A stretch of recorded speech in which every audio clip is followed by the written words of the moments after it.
তিস্তা অববাহিকায় সমন্বিত পানি ব্যবস্থাপনার উপর একটা মিটিং করেছি মাননীয় প্রধানমন্ত্রী ওনার নেতৃত্বে।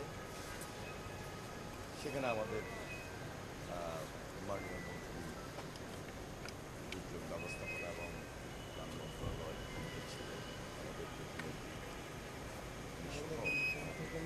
অ্যাডভাইজার যারা আছেন সহ অনেকে উপস্থিত ছিলেন। আমরা এটা তো আমাদের নির্বাচনের আগেই দেশবাসীর সঙ্গে একটা অঙ্গীকার ছিল। আমরাও চেষ্টা করছি খুব দ্রুত এই ব্যবস্থাপনা, সমন্বিত ব্যবস্থাপনাটাকে কীভাবে দ্রুত গতিতে শেষ করা যায়।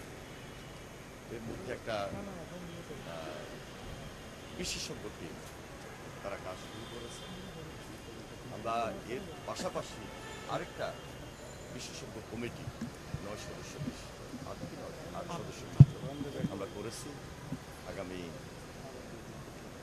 খুব বলা যায় প্রায় 1-1.5 মাসের মধ্যেই ওরা একটা রিপোর্ট দিবে আমাদের স্বল্প সময়ের মধ্যে। সেই রিপোর্টের ভিত্তিতে আমরা সেটা নিয়ে আবার বসবো। আসলে প্রকৃতপক্ষে বলা যায় যে এই কাজটা তো অল্প কয়দিনের কাজ না, সময় লাগবে। এই সময়টাই আমরা খুব দ্রুততার মধ্যে করতে চাচ্ছি। মাননীয় প্রধানমন্ত্রী তাগিদ দিয়েছেন, উনিও ইতিমধ্যে ঘোষণা করেছেন যে এই তিস্তা মহাপরিকল্পনা আমাদের যে কাজটি সম্পন্ন করা দরকার দ্রুততম সময়ের মধ্যে কবে নাগাদ করতে পারে, সেই হিসাবে আমরা আজকে এই মিটিংটা করে পজিটিভলি জনস্বার্থে যা দরকার তিস্তা পাড়ের যারা বসবাস করেন তাদের জন্য, দেশের জন্য, সেটিকে আমরা প্রায়োরিটি দিচ্ছি। শ্রমিকের বাস্তবায়ন করার জন্যই দ্রুততার সঙ্গে এবং স্বল্প সময়ের ভিতরে তিস্তার পাড়ের মানুষ এবং বাংলাদেশের মানুষ যেন দৃশ্যমান দেখতে পায় এই তিস্তা মহাপরিকল্পনা শুরু করেছি।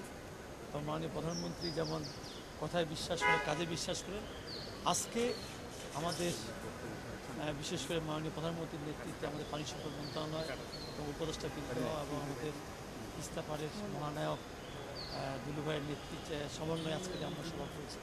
সেই সভায় আমরা মোটামুটি একটা সুনির্দিষ্ট পদক্ষেপ দিয়ে এগিয়ে যাচ্ছি এবং হয়তো আপনার অল্প সময়ের ভিতরেই আপনার তিস্তার যে মহাপরিকল্পনা আমাদের পানি সম্পদ মন্ত্রণালয় বা বর্তমান সরকারের মহাপরিকল্পনা ইনশাআল্লাহ আপনাদের সামনে দৃশ্যমান হবে। এর মধ্য দিয়ে তিস্তা আমরা বাস্তবায়ন করব। ধন্যবাদ। তিস্তা হচ্ছে কি, তিস্তা মহাপরিকল্পনার মধ্যে আমরা কয়েকটা জিনিস প্রাধান্য দিয়েছি। একটা হচ্ছে আমাদের ব্যারেজ এবং আমাদের নদীর যে সেটা পানি সংরক্ষণ করা। আমরা এই ব্যারেজ এবং পানি সংরক্ষণ করা এটাই হচ্ছে আমরা ফার্স্ট প্রায়োরিটি দিচ্ছি। ইনশাল্লাহ এবছরে ইনশাল্লাহ আশা করতেছি। আমাদের তো টেকনিক্যাল কিছু বিষয় আছে, সেগুলো আমাদের টিমগুলো আমরা গঠন করে দিয়েছি, সেগুলো কাজ শুরু করছে ইতিমধ্যে। আমাদের বিশেষ করে আমাদের কেন্দ্র থেকেও আমাদের মন্ত্রী সহ আমরা একটা টিম সেখানে ভিজিট করব। সেখানেও আমরা ভিজিটের মধ্য দিয়েই আমরা দ্রুততার সঙ্গে মাননীয় প্রধানমন্ত্রী যে বিশেষ করে নির্বাচন ইস্তেহারের যে কমিটমেন্ট, সেটা আমরা অবশ্যই অল্প সময়ের ভিতরে আপনার দৃশ্যমান দেখতে পাবো।